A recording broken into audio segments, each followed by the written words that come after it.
My name is Luis Espinosa, and I'm the director for the Office of Evangelization and Catechesis. And so we're going to continue having that conversation about the introductory rites.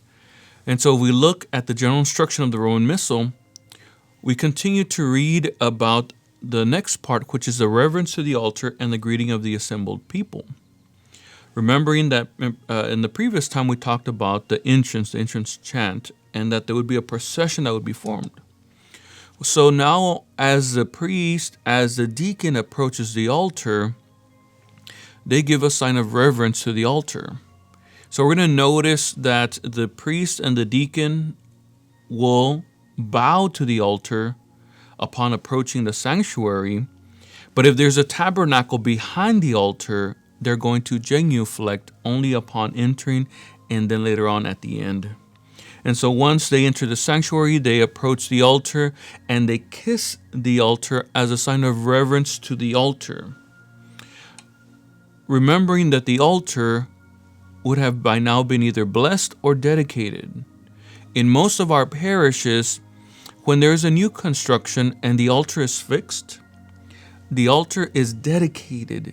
It is blessed with the holy water. Then it's anointed by the bishop. And the altar becomes a symbol of Christ, something that is permanent, something that is fixed, that is there on where the sacrifice will be made.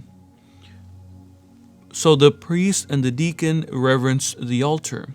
They kiss the altar and they go to the chair. So the chair, the celebrant's chair, is where the next part will take place, which will be the greeting of the assembly. And so in the general instruction, Numbers 49 and 50 talk about what happens as the priest approaches and venerates the altar, how after the entrance chant is concluded, the priest continues. So number 50 says the following: when the entrance chant is concluded, the priest stands at the chair, and together with the whole gathering, he signs himself with the sign of the cross. So it is then by the next part, which is the greeting that the priest, or in some situations when the bishop is a celebrant, greets the people with the words, "The Lord be with you," and we respond, "and with your spirit." So it is this greeting that signifies that the Lord is present in the assembled community. And so it's by this greeting and the response of the people that the mystery of the church gathered together is made manifest. So this is again in number 50 of the general instruction of the Roman Missal. So then after this point, there could be a brief introduction about the day, about what will be taking place if we are incorporating or adding the celebration of any sacraments or even some institutions, if we're celebrating the institution of a lector, acolyte, and now catechist. So following the greeting, following the brief introduction to the day, then we have what is called the Penitential Act.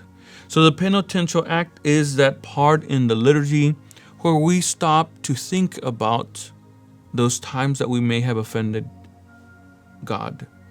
And so it is in the Penitential Act that we find that the priest invites you and me to pause for some silence and to think about what were those offenses where we might have offended God or neighbor.